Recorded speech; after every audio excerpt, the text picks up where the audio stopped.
Berdasarkan data dari lembaga Open Doors pada tahun 2023, terdapat 10 negara yang berstatus sebagai tempat yang paling berbahaya untuk menjadi orang Kristen. Dari 10 negara tersebut, 7 negara berpenduduk mayoritas Islam, 1 negara komunis sementara 2 negara lainnya hampir setengah dari populasinya adalah Kristen. Open Doors menempatkan Sudan di peringkat ke-10 sebagai tempat yang paling berbahaya di dunia bagi umat Kristen. Dilansir dari World Population Review, populasi umat Kristen di Sudan adalah 525.000 orang atau hanya 1,5% dari total populasi yang mayoritas Islam. Fikiru Mahari, peneliti lapangan Open Doors di Afrika Timur mengatakan bahwa orang Kristen di Sudan sangat rentan. Mereka menghadapi situasi kekerasan di mana orang-orang yang pindah ke agama Kristen mungkin terjebak atau dikurung oleh anggota keluarga yang mungkin sangat kasar terhadap mereka. Ini adalah situasi yang sangat memprihatinkan terutama bagi perempuan. Beralih dari Islam ke Kristen tidak lagi berarti hukuman mati, namun berarti rasa malu dan permusuhan. Para petobat Kristen seringkali diusir dari rumah dan komunitas mereka sendiri, atau dicabut hak warisnya oleh orang tua mereka. Diskriminasi pekerjaan terhadap umat Kristen adalah fakta kehidupan di Sudan. Saat Anda melamar pekerjaan, saat wawancara mereka akan bertanya secara terbuka, "Apa agama Anda?" Kata Mahari. Jika Anda Kristen berarti hanya dapat pekerjaan tidak tetap dan tidak ada penghasilan permanen. Menjadi orang Kristen di Sudan adalah pilihan yang teramat sulit. Di tengah keputusasaan mencari makanan, obat-obatan atau bahan bakar, mereka yang tidak memiliki tabungan akan menghadapi pilihan-pilihan yang sulit. Para pendeta ditangkap, sementara umat Kristen lainnya tidak diberikan hak-hak dasar mereka sebagai warga negara dan properti gereja ditutup atau diambil alih. Umat Kristen yang berani berbicara secara terbuka tentang iman mereka akan diserang oleh ekstremis Islam. Perempuan dan gadis Kristen berada dalam bahaya pemerkosaan dan pernikahan paksa. Laki-laki dewasa dan anak laki-laki Kristen telah dipukuli dan dipenjarakan. Sulit untuk mendapatkan gambaran pasti berapa banyak orang Kristen di Afghanistan, namun menurut data World Population Review, penganut Kristen di Afghanistan hanya 0,1% atau sekitar 15.000 orang saja. Afghanistan ada di peringkat 9 negara yang berbahaya jika menjadi orang Kristen, karena baik pemerintah lokal maupun nasional serta kelompok ekstremis seperti Taliban dan ISIS sangat memusuhi umat Kristen. Hal-hal yang berbau Kristen tidak ada seperti gereja, toko buku Kristen, penginjilan dan Alkitab yang hanya tersedia melalui jaringan pelayanan bawah tanah atau dalam format digital. Akses terhadap buku Alkitab sangat sedikit dan memilikinya sangatlah berbahaya. Kekristenan mencapai Afghanistan sejak abad kedua. Namun ironisnya saat ini tidak ada gedung gereja di sana. Hampir setiap orang Kristen di Afghanistan berasal dari latar belakang Muslim. Mengikut Yesus adalah keputusan yang sangat berani karena hal ini akan berdampak sangat buruk. Mereka berisiko dibunuh oleh Taliban atau bahkan oleh keluarga mereka sendiri karena berpindah agama. Dikutip dari lembaga misionaris Voice of Martyrs, umat Kristen Afghanistan tidak bisa beribadah secara terang-terangan. Mereka harus beribadah di rumah atau tempat kecil lainnya. Umat Kristen dan pencari agama Kristen sangat tertutup mengenai keyakinan atau minat mereka terhadap agama Kristen terutama sejak kebangkitan Taliban. Penganiayaan dan penculikan adalah hal biasa bagi umat Kristen di Afghanistan. Meskipun banyak umat Kristen telah melarikan diri keluar dari negara tersebut, beberapa umat Kristen Afghanistan tetap tinggal untuk memberikan kesaksian bagi Kristus. Sejumlah kecil orang Kristen menjadi martir setiap tahun di Afghanistan, namun kematian mereka umumnya terjadi tanpa sepengetahuan publik. Jika data mengenai kekerasan terhadap umat Kristen menurun, hal ini disebabkan karena jumlah umat Kristen yang tersisa di negara tersebut sudah jauh berkurang. Satu tingkat di atas Afghanistan adalah Iran yang menduduki peringkat ke-8 dalam daftar ini. Berdasarkan data dari World Population Review, penganut agama Kristen di Iran berjumlah 380.000 orang atau hanya 0,4% dari total penduduk Iran. Lebih dari 99% warga Iran adalah Muslim, namun kini banyak penduduknya telah meninggalkan Islam dan beriman kepada Kristus meskipun resikonya berbahaya. Revolusi Islam tahun 1979, yang dipimpin oleh Ayatollah Khomeini, menciptakan satu-satunya teokrasi Islam Syiah di dunia dan mengubah setiap aspek kehidupan di Iran.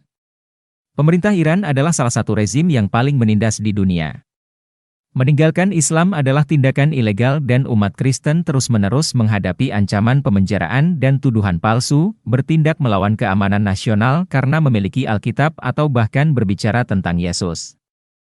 Pemerintah Iran terus berupaya untuk menggagalkan gerakan penginjilan dan media Kristen.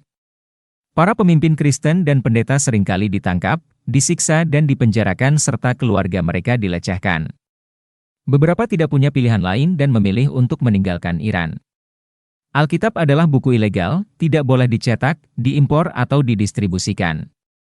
Umat Kristen dianiaya oleh otoritas pemerintah yang memiliki jaringan informan di setiap kota.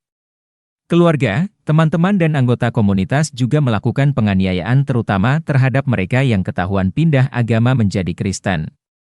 Umat Kristen seringkali dipecat dari pekerjaan mereka, dan sulit bagi mereka untuk mendapatkan pekerjaan atau menyewa rumah. Banyak orang Kristen berkumpul dalam persekutuan rahasia dan menerima pengajaran melalui media Kristen yang diselundupkan ke negara tersebut dan melalui media penyiaran. Beberapa orang Kristen saat ini dipenjara dan banyak lainnya yang menjadi tahanan rumah menunggu hukuman. Peringkat ketujuh dari daftar ini adalah tetangga Iran dan Afghanistan yaitu Pakistan. Pakistan diperkirakan memiliki populasi Kristen 3.300.000 orang atau 1,6% dari total penduduk yang mayoritas beragama Islam. Sekitar 98% penduduk Pakistan adalah Muslim Sunni dan Sufi. Pakistan tidak melaporkan jumlah penduduk Kristen di negaranya sehingga statistik yang akurat tidak tersedia. Semua orang Kristen di Pakistan menghadapi kesulitan, diskriminasi dan penganiayaan karena identitas Kristen mereka. Kebanyakan orang Kristen diperlakukan sebagai warga negara kelas 2 dan dipaksa bekerja berjam-jam dalam pekerjaan padat karya sementara mereka ditindas oleh skema yang membuat mereka terikat pada majikan mereka. Baik umat Kristen yang pindah agama dari Islam maupun warga Pakistan yang lahir dalam keluarga Kristen, dianiaya dan ditindas oleh komunitas mereka, kelompok ekstremis Islam, dan pemerintah. Karena adanya undang-undang penodaan agama di Pakistan, umat Kristen selalu berisiko dituduh menghujat Islam, Al-Quran atau Muhammad, dan mereka menerima hukuman berat jika terbukti bersalah. Voice of Martyrs melaporkan bahwa kebanyakan orang Kristen terjebak dalam siklus pendidikan yang buruk dan kemiskinan. Seringkali, satu-satunya pekerjaan yang bisa mereka peroleh adalah menjadi pekerja kontrak di tempat pembakaran batu bata atau sebagai penyapu jalan atau pekerja saluran pembuangan. Umat Kristen telah dipenjara selama bertahun-tahun berdasarkan undang-undang penodaan agama di negara tersebut. Dan banyak dari mereka terbunuh atau terpaksa meninggalkan negara tersebut secara permanen setelah dibebaskan dari penjara. Namun sisi baik dari Pakistan dibandingkan tiga negara sebelumnya yakni Iran, Afghanistan dan Sudan adalah penginjilan jalanan sah menurut hukum Pakistan, dan beberapa penginjil yang berani memanfaatkan kesempatan ini untuk memberitakan Injil secara terbuka. Juga, Alkitab dapat dicetak dan didistribusikan secara legal di Pakistan meskipun beberapa kelompok Islam menentang Alkitab. Banyak orang Kristen tinggal bersama di lingkungan tertutup yang dikenal sebagai koloni, yang memberikan rasa aman di tengah penindasan yang meluas. Posisi ke-6 dalam kategori tempat paling berbahaya menjadi orang Kristen adalah Nigeria.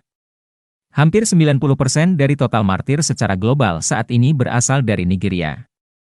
Nigeria secara geografis terbagi berdasarkan agama, dengan wilayah utara yang didominasi Muslim dan wilayah selatan yang mayoritas Kristen. Ada lebih dari 80 juta orang yang mengaku Kristen di negara terpadat di Afrika atau sekitar 47% dari total populasi Nigeria. Aktivitas misionaris asing di wilayah utara telah menurun secara signifikan sejak tahun 2008 akibat munculnya kelompok militan Islam Boko Haram. Berbasis di utara, Boko Haram berafiliasi dengan Al-Qaeda dan juga bersekutu dengan kelompok ISIS. Kelompok ekstremis Islam Boko Haram dan militan Islam Fulani bekerja sama untuk menyerang umat Kristen di seluruh wilayah utara dan wilayah tengah Nigeria. Kelompok teroris dan Muslim lainnya ingin mengusir umat Kristen dari wilayah tersebut dan berupaya menciptakan negara Islam terpisah yang diatur berdasarkan hukum Islam. Hampir semua umat Kristen di Nigeria Timur Laut kehilangan anggota keluarga atau teman mereka akibat serangan militan Boko Haram atau Fulani. Seluruh jemaat telah mengungsi, dan banyak pendeta terpaksa meninggalkan wilayah tersebut. Ribuan umat Kristen masih berada di kamp-kamp yang diperuntukkan bagi para pengungsi internal. Pendidikan yang terbengkalai karena sekolah-sekolah telah dirusak serta kelaparan mengancam pertanian di wilayah utara akibat kekerasan kelompok Islam yang terus berlanjut. Militan Islam Fulani membunuh petani ketika mereka mencoba untuk kembali ke pertanian mereka. Selain itu, banyak desa dan lahan pertanian telah diambil alih oleh milisi Islam. Voice of Martyrs menyebutkan bahwa meskipun Alkitab berlimpah di wilayah selatan, kebutuhan akan Alkitab sangat besar di wilayah utara. Banyak Alkitab hilang akibat serangan dan pengungsian. Kebanyakan orang Kristen di wilayah utara tidak memiliki Alkitab dan meskipun tersedia, hanya sedikit orang di wilayah utara yang mampu membelinya. Peringkat kelima dalam daftar negara paling berbahaya menjadi orang Kristen adalah Libya, di mana 97% penduduknya adalah Muslim Sunni. Dari data Open Doors hanya sekitar 0,5% atau 35.400 orang yang menjadi pengikut Kristus. Libya kacau balau sejak diktatornya digulingkan pada tahun 2011. Tiga pemerintahan yang berlawanan bersaing untuk mendapatkan kendali, menyebabkan konflik yang merusak infrastruktur negara dan membuat penginjilan menjadi sangat sulit. Banyak misionaris terbunuh dalam beberapa tahun terakhir karena penginjilan di negara ini ditentang dengan kejam. Kelompok ekstremis, termasuk Ikhwanul Muslimin dan ISIS beroperasi di seluruh negeri. Mereka menargetkan, menculik dan bahkan membunuh orang-orang Kristen. Banyak orang Kristen ditahan selama berbulan-bulan atau bertahun-tahun dalam kondisi yang mengerikan. Para tawanan disiksa, kelaparan dan seringkali dipaksa pindah agama. Kehidupan di Libya sangatlah sulit, dan menjadi semakin parah bagi umat Kristen, khususnya yang berpindah agama dari Islam karena mereka akan dianiaya secara kejam oleh keluarga dan teman mereka sendiri. Hanya ada sedikit orang Kristen di Libya, dan sangat sulit bagi mereka untuk mengamalkan keyakinan secara terbuka. Orang-orang Kristen ditolak oleh keluarga dan teman-teman Muslim mereka. Mereka dipukuli, kehilangan keluarga dan pekerjaan, dan terkadang dibunuh. Akses terhadap Alkitab sangat dibatasi dan dibawa ke negara tersebut dengan kesulitan dan risiko yang sangat besar. Umat Kristen di Libya mengambil risiko besar hanya untuk memiliki Alkitab termasuk format digital yang digunakan pada handphone dan komputer. Menurut data dari World Population Review, setengah dari populasi Eritrea adalah penganut Kristen, hampir mirip dengan Nigeria. Populasinya terbagi rata antara Muslim Sunni dan Kristen Ortodoks. Hanya sekitar 3% yang beragama Kristen evangelis. Meskipun setengah dari penduduknya adalah Kristen, namun Eritrea berada di posisi keempat dalam kategori sulitnya menjadi orang Kristen. Mengapa demikian? Eritrea diperintah oleh rezim totaliter yang berupaya mengendalikan setiap aspek kehidupan. Beberapa orang membandingkan Eritrea dengan Korea Utara, karena negara ini adalah salah satu negara paling tertutup dan terisolasi di dunia. Pada tahun 2002, pemerintah melarang segala bentuk agama kecuali Islam, Kristen Ortodoks, Katolik Roma dan Gereja Lutheran. Semua kelompok agama lain adalah ilegal.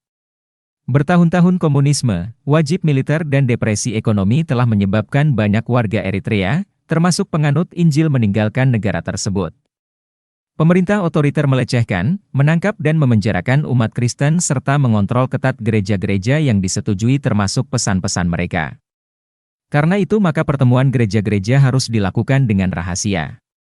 Pemerintah terus berupaya menyusup ke gereja-gereja bawah tanah ini dan memenjarakan para pemimpinnya. Umat Kristen yang dipenjara tidak diadili atau diizinkan bertemu keluarga mereka. Banyak yang tidak mengetahui di mana orang yang mereka cintai dipenjarakan atau bahkan apakah mereka masih hidup. Umat Kristen menghilang begitu saja dan dianggap berada di penjara pemerintah. Kondisi di dalam penjara ini termasuk yang paling keras di dunia. Dilansir dari Voice of Martyrs, tahanan Kristen hanya diberi sedikit jatah makanan dan ditahan di kontainer pengiriman dalam kondisi gurun yang ekstrim selama bertahun-tahun. Ketika tahanan jangka panjang dibebaskan, mereka dimasukkan dalam daftar hitam oleh pemerintah. Mereka tidak bisa mendapatkan pekerjaan, diawasi terus-menerus dan keluarga mereka kehilangan kesempatan. Alkitab tersedia namun pemerintah melacak setiap Alkitab yang terjual. Literatur Kristen sangat diatur dan jika ingin memiliki Alkitab maka harus diselundupkan. Karena alasan ini, banyak orang percaya harus mengakses Alkitab secara digital. Posisi ketiga ditempati oleh negara yang berlarut-larut dalam konflik perang saudara yaitu Yaman. Hampir seluruh warga Yaman beragama Islam, sekitar sepertiganya adalah Syiah dan 2/3-nya adalah Sunni, keduanya diwakili oleh faksi-faksi yang bertikai dan memecah belah negara. Selama bertahun-tahun, rakyat Yaman menderita akibat perang saudara dan kekerasan yang dilakukan oleh ekstremis Islam, termasuk Al-Qaeda. Umat Kristen di Yaman hanya sekitar 0,2% atau 33.000 orang dari total populasi negara tersebut. Mereka mengalami persekusi dari berbagai pihak. Penganiayaan terhadap umat Kristen dilakukan oleh pemerintah, kelompok ekstremis Islam, komunitas, suku, dan keluarga dari orang yang berpindah agama menjadi Kristen. Pindah agama dari Islam ke Kristen adalah kejahatan yang dapat dihukum mati, dan keluarga menganggap sangat memalukan jika ada anggota keluarga yang menjadi Kristen. Orang yang berpindah agama Kristen menghadapi pelecehan, kemungkinan kehilangan pekerjaan, terputusnya hubungan keluarga dan kemungkinan kematian. Kebanyakan orang Kristen yang berlatar belakang Muslim tidak dapat berkumpul bersama, karena meningkatnya ketakutan bahwa tetangga akan melaporkan mereka ke pihak berwenang setempat. Memperlihatkan simbol-simbol Kristen dapat mengakibatkan pemenjaraan, kekerasan fisik atau bahkan eksekusi. Umat Kristen beribadah secara diam-diam di rumah atau dalam kelompok kecil di luar ruangan. Alkitab dapat ditemukan di Yaman, namun sulit diperoleh dan berbahaya bagi orang yang berpindah agama. Karena alasan ini, orang percaya di Yaman mengakses Alkitab digital. Namun justru dalam aniayalah gereja bertumbuh. Meskipun situasinya semakin memburuk akibat perang saudara, Injil telah berkembang dan banyak Muslim Yaman yang mengenal Kristus. Voice of Martyrs menyebutkan bahwa umat Kristen di Yaman semakin berani dalam upaya penjangkauan mereka, meskipun masih sangat berbahaya untuk diidentifikasi sebagai seorang Kristen. Mereka harus menjangkau dengan cara-cara kreatif yang berani dan bijaksana. Sejumlah kecil orang Yaman terus ditambahkan menjadi orang percaya, dan semakin banyak orang yang mendapatkan perhatian seiring dengan berkembangnya pengaruh media Kristen. Sebagian besar wilayah di negara ini memiliki setidaknya satu pengikut Kristus. Somalia berada pada posisi kedua sebagai tempat di mana sangat berbahaya menjadi pengikut Yesus. Tak mengherankan bila populasi Kristen di negara ini sangat kecil sekali yaitu sekitar 0,01% atau sekitar 1.000 orang saja dari total populasi Somalia yang berjumlah lebih 18 juta orang. Sama dengan beberapa negara yang sudah disebutkan sebelumnya, jumlah pasti dari umat Kristen di Somalia sulit diketahui karena mereka terpaksa menjalani kehidupan yang sangat rahasia. Hampir seluruh warga Somalia adalah Muslim Sunni, terutama dengan pandangan Islam yang radikal. Organisasi teroris Al-Shabaab dan kelompok Islam lainnya menganiaya umat Kristen, begitu pula pemerintah, komunitas dan keluarga. Jika kamu menjadi Kristen di Somalia kemungkinan hidupmu tidak akan lama. Kebanyakan orang Somalia percaya bahwa jika menjadi orang Somalia berarti menjadi Muslim, sehingga mereka yang beriman kepada Kristus dituduh tidak hanya menolak agamanya tetapi juga kewarganegaraannya. Para imam di masjid dan madrasah menyatakan secara terbuka bahwa tidak ada ruang bagi agama Kristen. Umat Kristen berlatar belakang Muslim dianggap sebagai target bernilai tinggi dan dapat langsung dibunuh jika ketahuan. Tidak ada gedung gereja di Somalia, Alkitab adalah ilegal dan berbahaya jika dimiliki. Penginjilan dan pindah agama adalah ilegal, karena itu umat Kristiani harus sangat berhati-hati ketika bertemu dalam kelompok. Umat Kristen dikejar secara aktif dan ketika ditemukan mereka langsung dibunuh. Umat Kristen lebih mungkin dibunuh oleh Al-Shabaab atau anggota keluarga daripada dipenjara oleh pemerintah. Daerah otonom Somaliland baru-baru ini mengalami peningkatan jumlah orang Kristen bawah tanah yang ditangkap. Posisi nomor 1 sebagai tempat di mana sangat berbahaya menjadi orang Kristen adalah Korea Utara. Di negara ini agama Kristen adalah musuh negara. Korea Utara berpenduduk lebih dari 26 juta orang dan hanya 1,7% pemeluk Kristen atau 406.000 orang. Korea Utara pernah menjadi pusat ibadah Kristen yang berkembang pesat. Ibu kota Pyongyang, dikenal sebagai Yerusalem dari Timur pada awal tahun 1900-an karena memiliki lebih dari 2.000 gereja. Namun pemerintahan rezim yang menindas selama beberapa dekade yang saat ini dipimpin oleh Kim Jong-un telah memaksa umat Kristen untuk beribadah secara bawah tanah. Kediktatoran komunis Korea Utara tidak mengizinkan kebebasan beragama dan mengharuskan semua warga Korea Utara untuk menganut agama Juche. Juche merupakan sebuah ideologi agama khas Korea Utara yang mengharuskan pemujaan dan kepatuhan terhadap keluarga Kim. Dilansir dari Voice of Martyrs, kekristenan di Korea Utara dianggap subversif dan ditentang secara brutal. Siapapun yang ketahuan beragama Kristen atau menyatakan minatnya terhadap kekristenan atau Alkitab akan dianggap musuh negara. Jika ketahuan, mereka akan menghadapi penganiayaan berat dari pemerintah. Umat Kristen dikirim ke penjara dan kamp kerja paksa, di mana mereka kelaparan, bekerja rodi, dan disiksa. Analis Kristen dan sekuler memperkirakan sekitar 30.000 orang Kristen saat ini menderita di penjara dan kamp kerja paksa. Anggota masyarakat diharuskan menjadi informan pemerintah.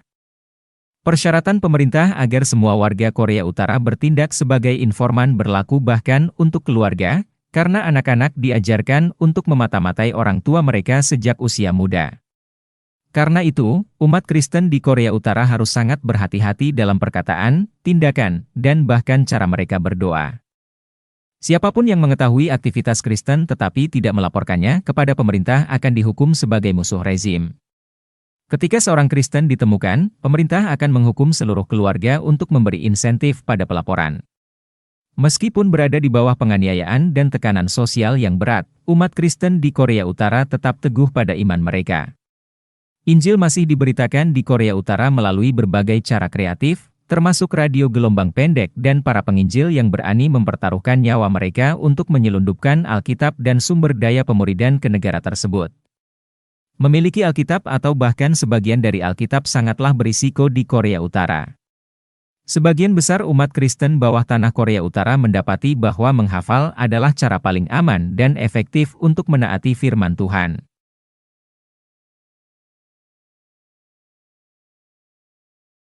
Setelah melakukan penelitian selama 3 dekade, lembaga Open Doors menyimpulkan bahwa ketahanan yang dibutuhkan dalam aniaya diperoleh dengan berlandaskan pada firman Tuhan dan doa.